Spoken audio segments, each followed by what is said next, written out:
House 1.2, indoor pool with the view. Damn, I can see it. Tell mama that we did it. Showtime in a minute. Bow your head, let's get it. No fakes, no scrimmage, no pay, no image. All silk, no linen. Tell me, baby, how you feeling? None of it.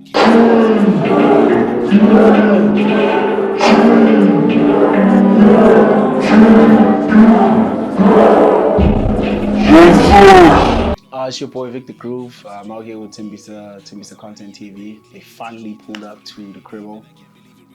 Yeah, I don't even know what we're going to talk about today, but I don't know. I guess we'll see what the vibes are saying. You know, energy never lies. But you already know who I am, man. It's Vikk The Groove. Some people call me Vikk The Groove. Some people call me Groovy Papi. Some people call me Victor. Some people call me, like different names. But at the end of the day, they're all referring to one person. And that's the great ruler of outstanding vibes and energy, the groove. It's actually quite hard to describe what I do, because anyone who knows me knows that I like doing a whole lot of things at the same time. But if we have to boil it down to specifics, I'm an entertainer. You know, I always try my best to make sure that I give someone an experience that they'll never forget, whether it be just like a 2-minute conversation, or if I'm on stage, or they're listening to a song that I made, or whatever the case may be.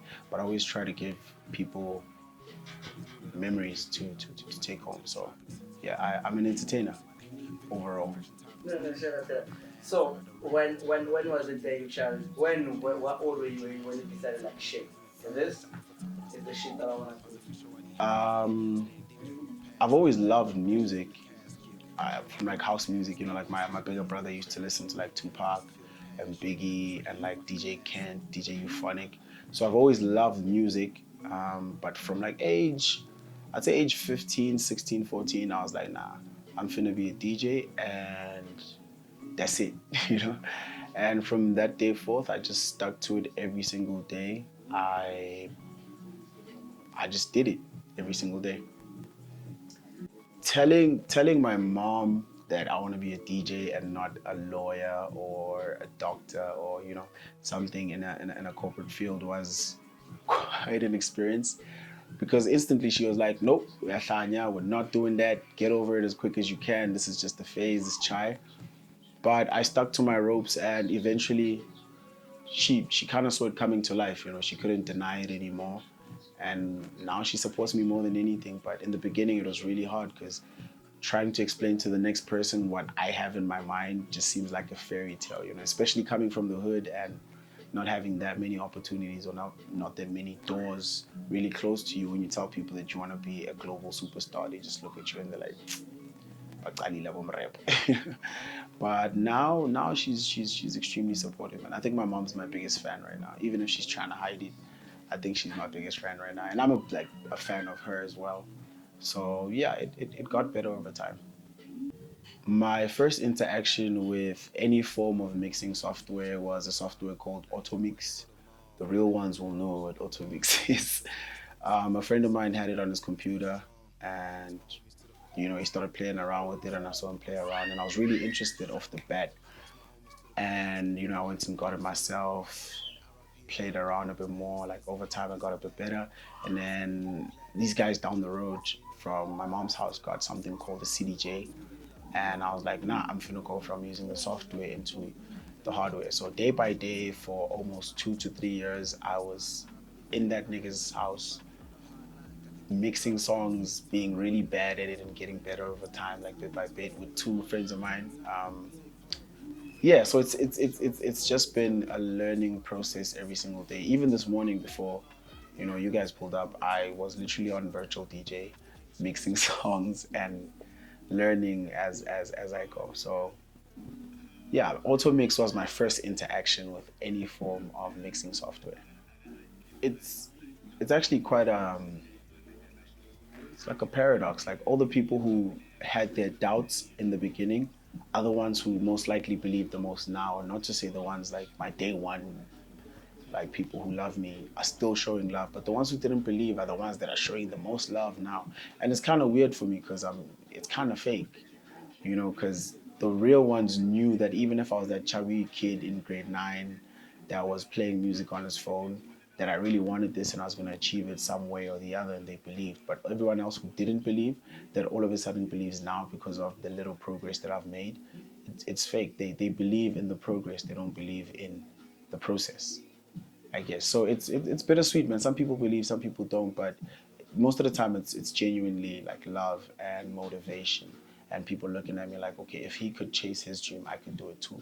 And for me, that's really the bottom line. If I had to pick one of my three fields between like MCing, making music, and DJing, it would be really hard. Because for me, it almost feels like all of them went into a little ball. And to kind of take one from the other one takes away from who the great rule of outstanding vibes and energy really is. So, but if I had to pick one, it'll be DJ. DJing will always be my first love. I think I just love the technical side of being able to surprise people, getting people's reactions like, oh, when last did I hear this song? You know, it's. I think that's my reward. Getting people to react to the music that I play and how I play it. Yeah, so DJing wins. So, why DJ? Because music is life, man. Music is life.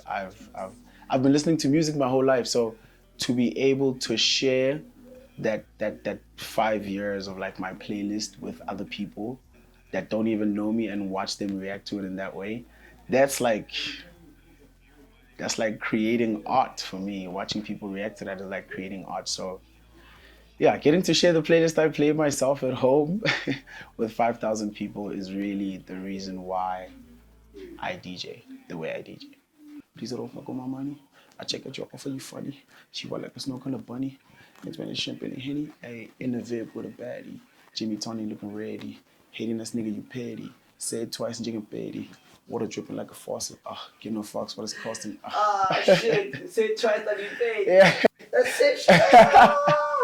Nah, thank you, my nigga. Thank you. So, Worst performance? That's gonna be really hard, eh? That's gonna be really hard because I feel like even if there's two people in the crowd, I bring it and I make sure those two people have a good time and that I have a good time. So my worst performance would probably, I don't know, I don't have a specific one, but it'll probably be one where I'm just DJing, there's no mic, and you know the sound is bad. Any gig that has a bad sound for me is a bad performance. Actually, I'm at a point where if I get to the gig and the sound is bad, I do not perform.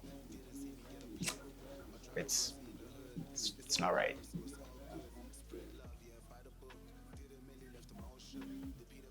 How are you doing? Your timing is immaculate.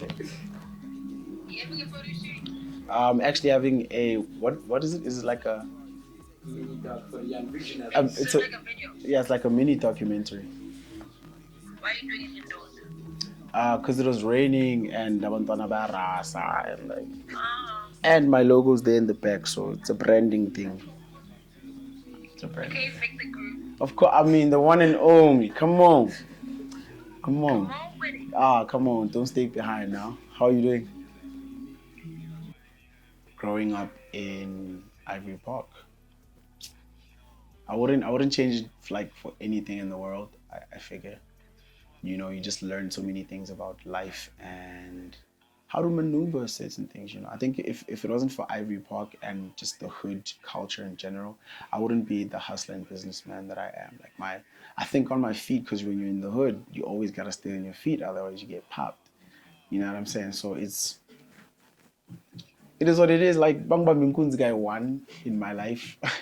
I was like, I think 12 or 13 or something. Yeah, I was coming back from like this other friend of mine's school. They were having a V bash.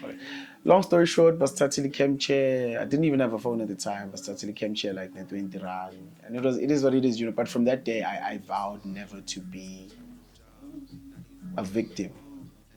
You know what I'm saying? In whatever case, if I have to die for it, then that means that was my time to die. I'd rather live on my feet than die on my knees, bro.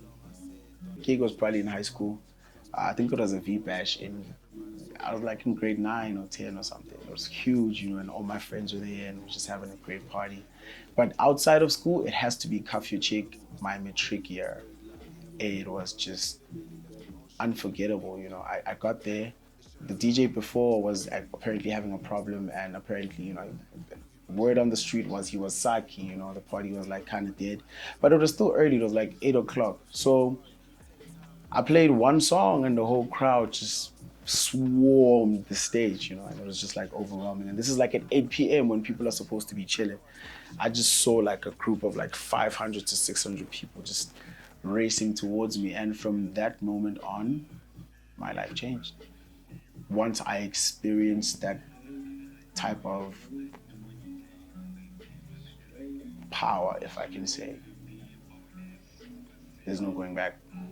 There's no going back. So yeah, completely killed it. Met Semi Sosa the very same night. She was up in arms. Like, she was like, nah, bro, Vikk The Groove, you are the one. I don't care what they say. Me, I'm gonna try help you. And the rest is pretty much history, man. From there, I just literally kept taking it level by level, higher and higher and higher and higher. Being Shimza's, or hosting Shimza's 11th annual one-man show was unbelievable. Unbelievable. I think from the minute it was announced to even now, it still feels like it didn't happen. It still feels like I'm imagining it. You know what I'm saying? It feels like a really good dream that you can smell and kind of like live in. So yeah, it was surreal. If I can put it in any specific word, it was surreal, man. But it felt really comfortable. I felt at home. I felt as though I've been doing it for, I felt like I was hosting Shimza's one man show for the fourth time now. So I think that was I had an epiphany at that specific point in time that this is where I'm supposed to be. The big stages with the flamethrowers and the theatrics and people jumping off the stage and 10,000 people jumping up and down at the same time. That's where I'm supposed to be. That is home for me. Funny you ask about my time at One Man Show when I was not emceeing. I think I was in grade 12. Yeah, I was in like grade 12 or 11. The Duchess got me like a backstage pass. I stood up on that stage and I made a vow to myself, like silently in my head. I was like, the next time I'm on this stage, I'm gonna be booked. If I'm not booked for Shimza's one-man show, then I'm not gonna attend Shimza's one-man show anymore. And it was my first time there, and it was a really great experience. But I said to myself, you're gonna have to sacrifice the experience for Ispani. So I kind of spoke it into existence. The people who have been doing it the longest, or the OGs, are getting old. It's a matter of the game is changing. And art is such a thing. Some people are inclined to like artistic evolution. Some people are not. Some people prefer to keep things black and white and with like that savory taste, And then some people just go outside the box and are eccentric. And art is a spectrum. It's not black or white. So even the black or white pictures are beautiful as much as the ones that are outlandish. So I think it's just about cohabitating with the OGs and the new wave, yeah. The way forward, Exactly. To learn where we shouldn't go back and mistake. Exactly. And vice versa. We also learn from them, yeah. Yeah. Rage in the City 2019, day 2, especially the main day, felt like I got to scratch an itch that has been bugging me for 5 years, because in the hood, not to speak foul of them, but in the hood, they're a bit behind, like the black and white thing I was speaking about, the art. But when you get to Bram and the kids are there and it's a new wave and it's literally a tsunami. Every new song that you drop, they know it, they sing along. When you stop it, they respond. They're alive. They have the energy. So Rage in the City 2019 was definitely nothing but pure energy. That was the name of the crew, the Groove Movement. Big shout out Gioppa, big shout out Clemmy the Groove, big shout out Bali the Groove. It's just a part of history, like there's really some things you can never change and you can never even want to speak out loud about. You just want to hold them in for yourself, for your own emotional gratitude. But if I were to go back to the younger me before I joined the Groove Movement, I probably wouldn't have said anything any different. I have absolutely no regrets. I did my utmost best, 24 hours, 365, no mistakes. So for me, no regrets. Everything that I did as a teenager, as far as joining the groove movement and doing what I did at the time, no regrets. Learning curve, became a man out of it. 5 songs that describe Vikk The Groove. This is a hard one, man. How do you ask a DJ to pick 5 songs?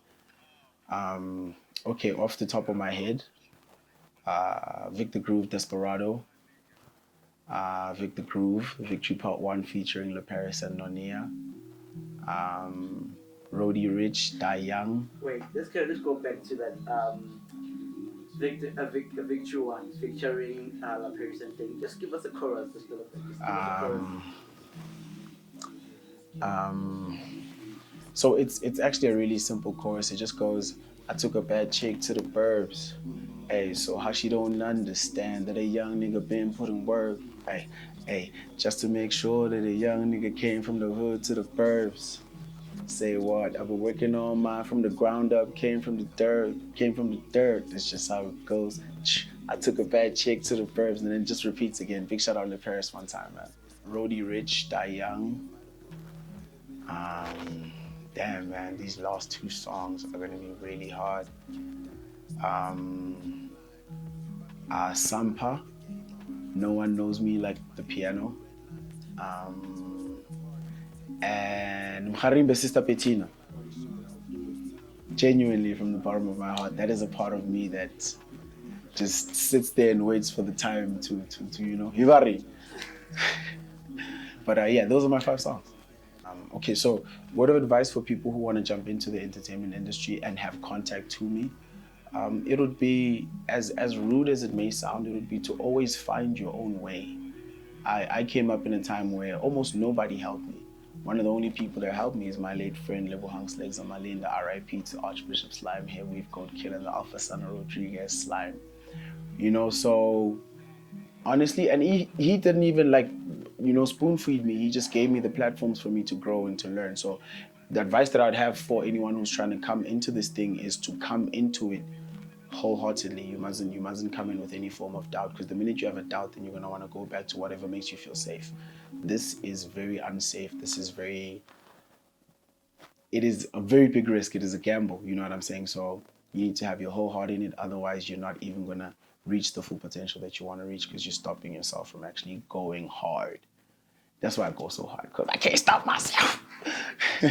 But yeah, find your own way, man. It's honestly really up to you. Whatever you dream about, whatever you want to manifest into your life, whatever keeps you up at night, keep chasing that thing. It is not impossible. It is honestly easier than you think. And as soon as you get it, you're going to want more. So just keep going and spread love. Naming people who support me the most, that is hard, bro. That is impossible, actually, because there's so many people who show me love, and I really can't begin to explain how overwhelming it is, because it's a lot of people, and I appreciate it from the bottom of my heart. But if I had to pick out a specific person, Obakeng Hydro Diago, the Godfather, man, that man has been there for me for quite some time, and probably every single event, you know what I'm saying? And he has a day job and he works 7 days a week, but he still finds time to pull up and show me love. So big shout out over King Hydro Diago in the building, man. My daughter's like a year and a half, and she doesn't know it yet, but she's my biggest inspiration, man. Yeah, Princess Rosie really gets me going and gets me out of my really bad moods, and reminds me that at the end of the day, anything is possible. I just need to believe in myself, and I just need to keep going. And then inspiration, my number one inspiration probably has to be myself. Or me yesterday, if I do a really big move yesterday, then I wake up the next morning and I'm like, yeah, now we gotta outshine that. We gotta be a giant over that, you know what I mean? So I think that is my biggest motivation, to be better than what I was before. Gave me a lot of anxiety, but kept me going. Cotton Fest 2020 was a testament of what kind of energy I am bringing for the next decade. tip of the iceberg even. There are no bystanders in the groove area from now on. If umile and they say groove, we're gonna have a big problem with you. So thank you to every single person who went out on social media and did the We Want Vikk The Groove social media campaign. I didn't even know where it came from, but like shout out Nene. Nene is the one that actually started it. So yeah, that's what got me on Content Fest. I really won't lie, it was you guys' love and support. But yeah, most definitely that is the energy that I'm bringing for every single gig I am pulling up to until I choose to level up again. You know what I'm saying? I'm not a rapper. How do y'all expect me to drop you guys off with a freestyle? Okay. I've been MIA, steady chasing my cake, trying to maintain my pace, and every day is just another chance to break through my chains. All I need is some change and to stick to my lane. Bambezela mtaga mama ngoba izinto ziyoshintsha. Let me see, I'm with the riders and shooters that push us up under. We get to the money now. We never slipping or sliding. The group came to Paris, we got it in Bon Voyage. Sticky Vicky with the bitches. Zawadi linen in my stitches. Said no drugs cause he geeking. Gave a pipe and now she leaking. I said I love her but I'm leaving. Groovy puppy from the deep end. This right here is solid defense. Chifta when I'm kneeling. Yeah, but VIKTORY 2, the Odyssey is coming out this year, as well as an EP towards the end of the year. Yeah, just stay on my social media, man. It's really gonna be content after content after content. The Energy Tour is also kicking off first half of 2020, and we are just taking it everywhere. So just be on the lookout. Maybe I'll be in your city. Who knows? Your life. I don't wanna waste your time.